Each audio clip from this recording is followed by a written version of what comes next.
I'm sure the light is going to cause a little flickering thing. It's an LED light and the camera doesn't have the same speed rate as the LED, so I apologize for that. But I wanted to take you in my shower again. I've showed you this before. I wanted to show it to you again because there is some news that this could come in really handy. This is our little camping on-demand water heater. It's real simplistic to use. You have a water hose, and you literally, if you didn't know anything about plumbing, could do this in your own home.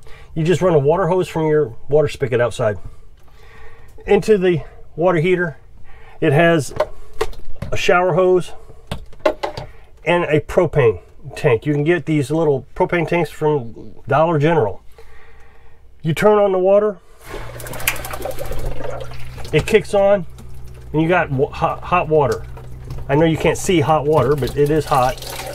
You can simply turn up the water heat just by doing this. That's all you got to do. Just turn it up, turn it down. There's a flame inside that instantly heats the water as it goes by it. This will reduce the amount of hot water you have to use in your water heater. Your water heater is a major inefficient piece of junk. The reason it is because it may have to heat water when you're not using it. I don't know, let's say you go on vacation. That water heater still has to run, has to keep the water hot, unless of course you shut it off, because the tank cools down and then it pops back on. The other thing is while you're taking your shower, you may run out of hot water. I assume that the people in Southwest who are in water shortages don't have that problem because they're taking really short showers. But with this, as long as you got a propane in the propane tank, you've got hot water. And that's the only way you can run out of hot water is if you just run out of propane. And it lasts forever. I mean, I can't tell you how long a propane tank lasts us, but taking showers, doing dishes, probably 2 months on the tank is a guess. It really depends on how much hot water you use. So this really does two things. It saves on your electric bill or your gas bill because you're not having to heat water that you're not using. It will minimize the amount of water you use. It just does. I don't know how, but Carolyn and I, we use about 50 gallons of water total between the two of us about every 4 days. So really use a lot less water. I don't know, maybe because you're just not letting it run because you have to shut it off. But these are designed for camping. But we've had one of these for years now. We just replaced the water heater. We kept the old one, but it just wasn't doing right. But what we found out was it was our water pressure, not the tank or the water heater at all. So we kept the new one in place. If this one goes out, we'll go ahead and put the old one back in and just buy a replacement. We always have a backup is the point. And the reason I bring this up is governments all across the world are, I don't know what the best way to say is, taking more and more freedoms away from us. Now, I'm talking about just the basic freedoms like showers, food, maybe even oxygen. We got food shortages, prices of food going up, gasoline prices going up. I just went to town, I don't know, maybe a week ago. Gas prices were at $3.44. They were starting to drop. Went by yesterday and they're back up to $3.55. So I told myself as long as it's dropping, I wasn't going to get any gas. But as soon as it went back up, I was going to go get some gas. So I filled up.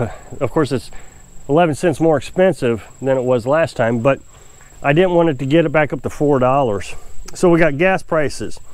Everything's getting more expensive, and governments are doing everything they can to restrict us. Now, I've talked to you about food. They're wanting us to eat bugs. By the end of this year, they're wanting us to eat lab-grown meat. They're already thinking about putting it like in the McDonald's. They're already putting bugs in our food. There's a lot of foods now that have what's called grasshopper flour or something. So they're not even telling you, they're just doing it. The FDA has approved this lab-grown meat, and the USDA, without really doing any long-term studies to find out if it would make you sick.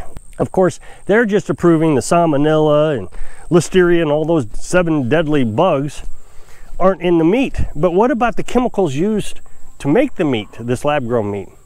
And we hear about this, oh, I can't use the name because every time I do, they kind of shadow ban my videos, but it's an organization of a bunch of rich people, and they talk about economic And it's a world.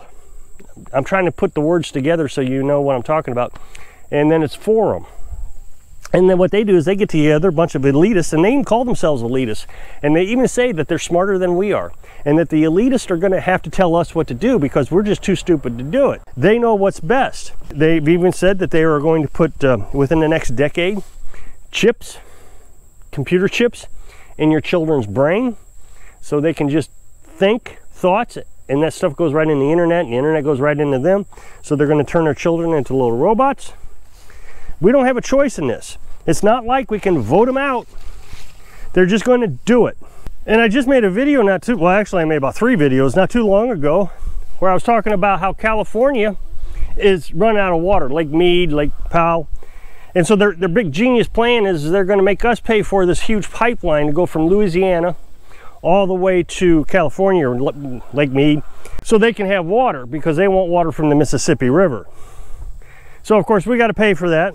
Louisiana is going to fall off into the ocean because in that video I was explaining how the sediment that make up the swamplands in Louisiana, all that natural ecosystem, the Mississippi replaces that sediment. So it falls off in the ocean, it gets replaced, and it's just a life cycle of the swampland. Well, when they start pumping all this water over to California, because California is a bunch of elitists that are more special than we are, then they'll have all their water they need to water their crops in a desert. Brilliant thinking. And while Louisiana falls off into the ocean. Then the legislator, the federal legislation, the Congress, is trying to pass a bill to require all of us to reduce the amount of water we use because California is suffering. I don't know how they're going to get our water that we save over to California, but I guess that's the plan. So we have to pay constantly for other people's whatever, dreams, mistakes. I mean, California knew about this and Lake Mead thing since 1982, but they didn't do anything about it. They keep watering their lawns, watering their almond trees. Then the president just said that he was going to forgive student loans.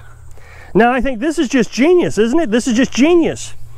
I get to pay for some snot-nosed brat loan. They took it out, can't afford it, for some ridiculous education like liberal arts. They'll never use their education and we got to pay for it. But hey, you know, now they get to be brainwashed on how terrible the center of the country is, the ones paying for their education. We're terrible. Where's my debt forgiveness? I don't have any debt, but why don't they give me some money? You know, they take all my money. I just told you recently that I am taxed so much that this year I have to pay more in taxes, my quarterly payment, than what I make this year. My wages went down from last year, so I have to pay more. They don't forgive me. They don't say, oh man, you're struggling this year, so I have to live off savings. Of course, next year it should balance it out a little bit, only because I haven't spent any money this year or made any money. Well, now it's just getting ridiculous. I mean, they're just pushing the envelope every day, and it's funny because most of the citizenry just follow along. Oh yeah, that's what we need to do. So Germany has asked its people to start using washcloths to save energy to take instead of taking a shower. So now it's my understanding Germans only take showers every other day. So it's not like the Americans where we take 16 showers a day. They take a shower every other day. So now they have to skip the shower. They're not allowed to use the water heater, which remember I mentioned that water heater only heats water that you use. So now you don't have to use the water heater. But what these brainiacs don't realize is they're not shutting off the water heater. The water heater keeps running even though they're not using it. There's just no sense in what they're saying, but they want people to take basically a sponge bath with cold water. So they don't use the hot water because energy prices are so high in Germany that people can't afford to run the hot water. I mean, this is genius. They gave up all the nuclear plants, the power plants, nuclear power plants, for green energy, although there's nothing ungreen about nuclear power. But they gave them all up, so they go on wind and solar, and then they realize, oh, wow, we don't have enough power. As I've stated so many times before, preppers keep telling you to stockpile, stockpile, stockpile. And I don't know how stockpiling is going to help. if the government is telling you to stop using water, hot water, water heater, and they're telling you to stockpile, well, how do you stockpile hot water? You don't stockpile hot water. You try to figure out how to make your own hot water. I've actually thought about, in the wintertime, running copper wiring around my stove, my wood stove somehow or another, so it would actually warm the water. So basically it would recirculate from the IBC tank to the wood stove and then back to the IBC tank using copper tubing. That way the water would continuously stay warm in the IBC tank. When I say warm, in the wintertime, that water temperature gets down to about 30 degrees, so I have to use more propane to heat that water up. These are the kind of things that you have to think about for long-term SHTF. That's the thing they always talk about. The economy's going to go bust up, and we're going to be in a depression, and the last depression we were in was 10 years.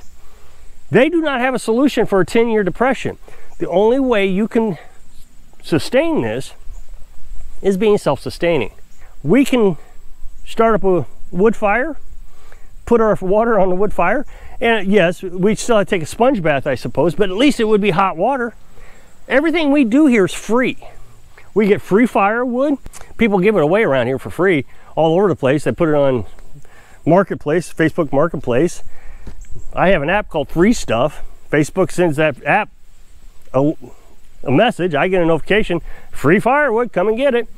So within, let's say call it $60 for me going back and forth to pick it up. In gas prices, I can have a cord of wood in 3 trips.